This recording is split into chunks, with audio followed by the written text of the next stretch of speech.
One hot day in New York, I rode a bus out to Rockaway Beach and boarded a boat called the American Princess.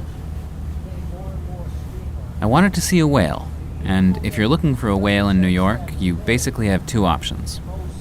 You can go see the giant model of a blue whale that hangs from the ceiling in the American Museum of Natural History, or you can go on a whale watch on the American Princess with a group called Gotham Whale.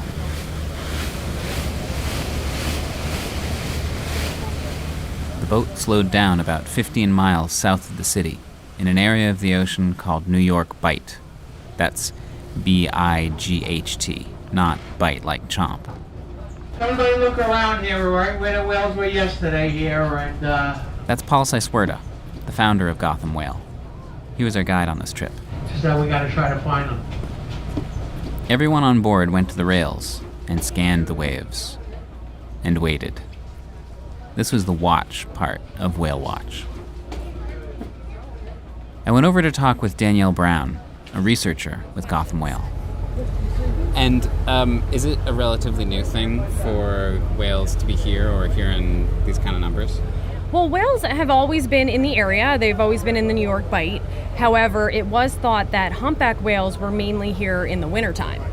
So what we've been seeing since Gotham Whale started in 2011 is that there's been...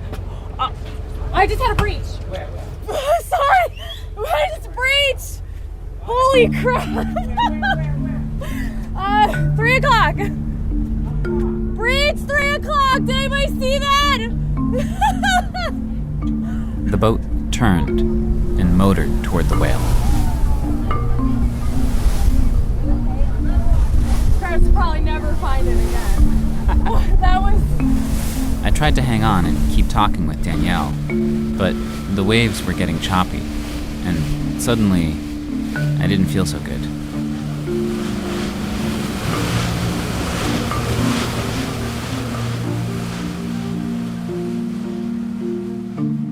You're listening to The Briny, a show about stories from the sea. I'm Matt Frasica. I went out in that boat to see for myself something that I'd been reading about, that there seemed to be a lot more whales around New York City than there used to be, swimming just a few miles from the biggest, most densely populated city in the country. When Gotham Whale first started going out, they didn't see much. Well, when we started in 2011, we really were fairly sparse in our sightings. We had 5 animals that we saw in 3 sightings. But since then, they've seen more and more whales. So we saw more than double each year, and in 2014, we had a total of 86 sightings, and we counted 106 whales. Until recently, whale sightings around New York City were scarce.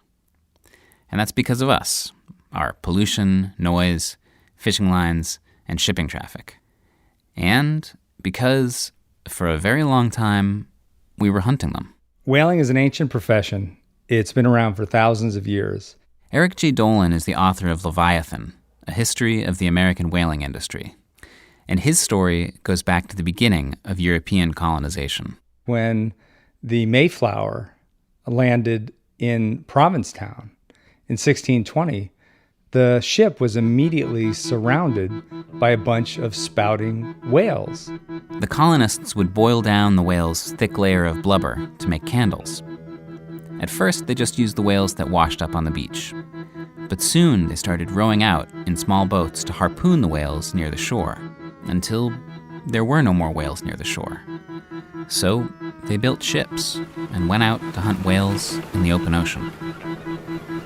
You would have 1 or 2 men climb up the mainmast, maybe 100 foot above the waves, and they're scanning the horizon for the telltale spout. They would yell, "Whale off," and then there'd be a sudden rush to get to their whale boats, lower them over the side, jump in, and they would all race to see who could be the first to get to the whale. And once you got to the whale, you would launch the harpoon. Whale blubber is extremely dense and fibrous. It is hard to puncture it, and the skin is very tough. And then once you got one harpoon into the whale, you would try your best to get a second harpoon because that gives you better purchase. And the whale by this point, who does not like it at all to have been punctured on the side of its body, is going to take off. After a while, the whale would tire dragging this whaleboat, and then the boat steerer would go up with a lance to get the life of the whale, and you would know that success had been achieved if you suddenly saw a geyser of crimson blood coming out of the whale's blowhole, and that was called chimneys of fire.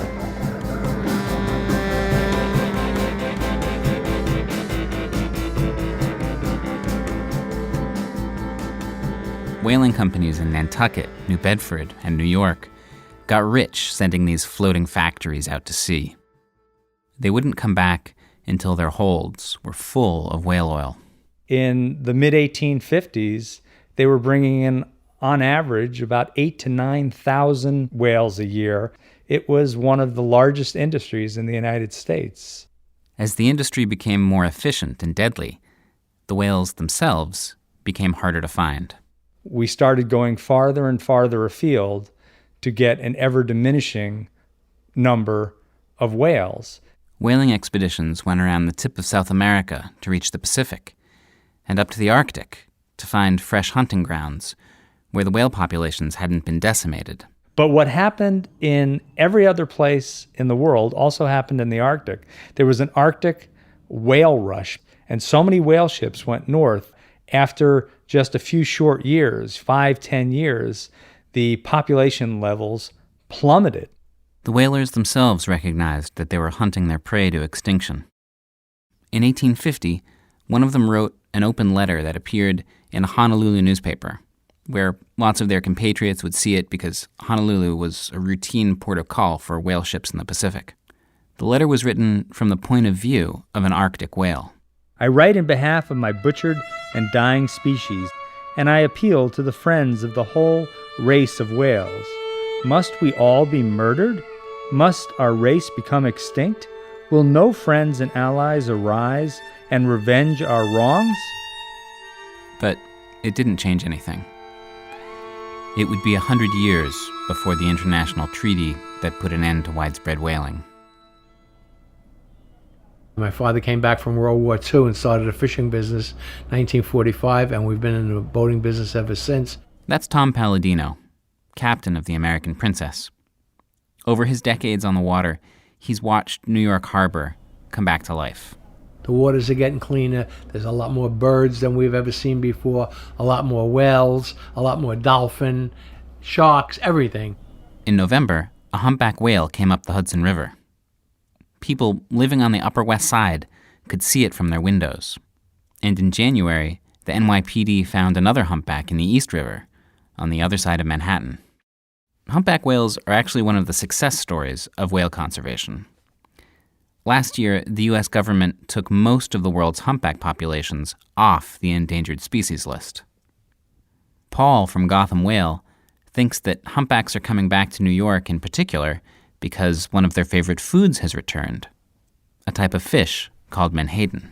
The local fishermen call these fish bunker, and they're about 10, 12 inches long, and they form great schools, and they form what's known as bait balls, which is a tight concentration of these animals, and then these whales lunge feed by coming up through these bait balls and taking in hundreds of gallons of water and fish in one gulp, and it makes a very efficient feeding behavior for the whales. Not all whale species are doing as well as humpbacks. My name is Mark Baumgartner. I'm a marine ecologist, and I work at the Woods Hole Oceanographic Institution. One of the species that scientists like Mark worry about the most is the North Atlantic right whale. They were hit very hard by the whaling industry. In fact, that's how they got that name. When they were hunted, they were the right whale to kill because they were slow-moving, coastal, and when you killed them, they floated, so you could tow them back to shore. About 1,000 years of hunting brought right whales to the edge of extinction. By the time right whales received international protection in 1932, their the population was probably very, very low, maybe in the tens of animals. Mark says, even now, there are as few as 525 right whales in the world. That's an incredibly low number. A species that has a population that low, small changes in the environment, small changes in their birth rate or their death rate can make a huge difference. And we as humans don't have a lot of time to respond when things are going poorly. And I say that because for right whales right now, things are starting to go poorly. Their death rates are up and their calving rates are down. And so the population is starting to show signs of decline. And that's a very bad thing for a population that only has 525 animals in it.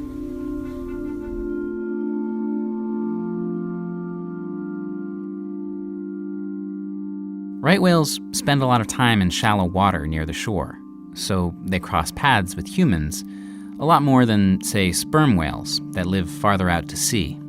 As a result, the biggest dangers right whales face are getting tangled up in fishing gear and getting hit by ships.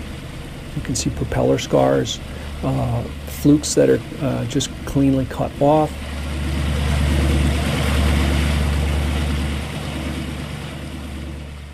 In 2008, the U.S. government put regulations in place to slow down large ships as they go into port near right whale habitats, kind of like a 25-mile-per-hour zone around schools. And it turns out that just slowing these ships down can help save whales. Collisions over 10 knots for large ships over 65 feet long, typically end up in a mortality, in a death of the whale. Whereas if they're going slower than that, then either the whale has time to get out of the way, or the whale gets hit but it isn't killed. Those regulations slowed ships down near ports, but in the open ocean, it's almost impossible for ship captains to know if there are whales nearby. It's not like every whale has a tracking device on it. And it turns out, if you want to find out where the whales are, you have to listen.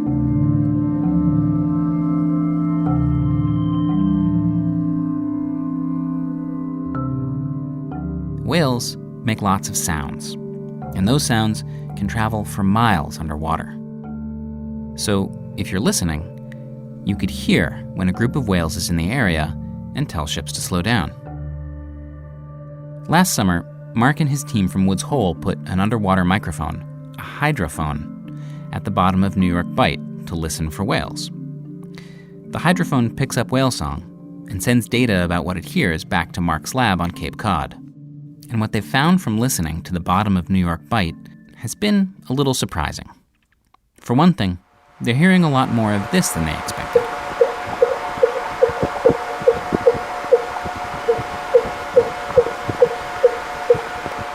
That's a fin whale, the second largest animal on Earth after the blue whale. I did not expect that. That's been a bit surprising to me, but it's not like there are millions of fin whales out there. There may be hundreds of fin whales out there, or in the low thousands. Mark thinks maybe the reason they're hearing so many fin whale calls is that the sounds themselves are lower and travel farther than sounds made by other species. In fact, the sounds they make are so low that this has been sped up 24 times. If I played them for you on a computer, you wouldn't be able to hear them because they're so low frequency. You'd have to be in a, like in a movie theater to be able to hear this low rumbling sound that they make. But another surprise has been how often the researchers hear this.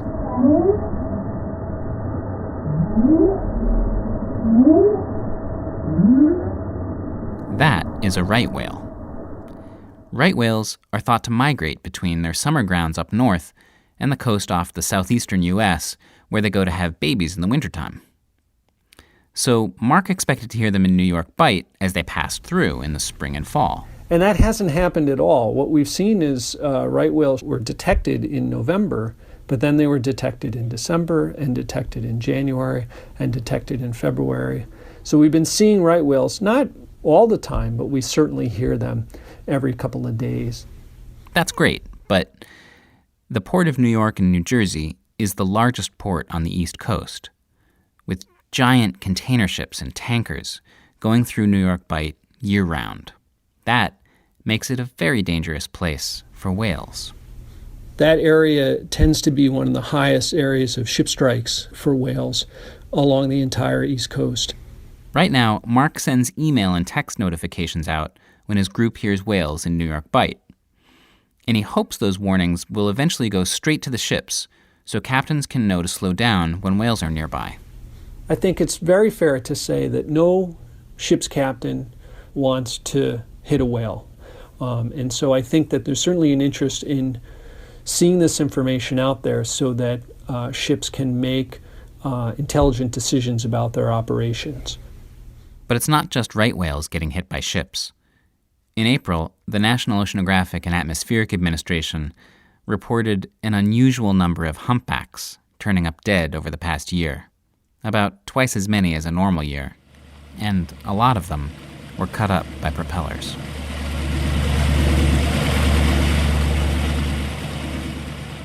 Even as there are more and more whales showing up near New York Harbor, the port just finished a $2 billion project to deepen the harbor so a new class of supersized container ships can dock at the port. Right there! 1 o'clock! 1 o'clock!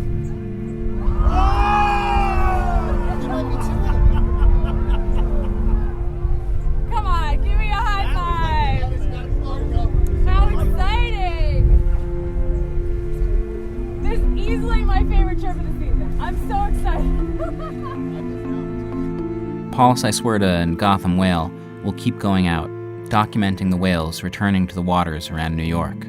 But he's worried about what's going to happen when increasing numbers of whales show up in those busy shipping lanes. Playing in traffic is not usually a good idea. Over the last 100 years, humans have gone from hunting whales almost to extinction to studying and protecting them. But without more effort to keep them out of harm's way, we'll continue to kill them by mistake.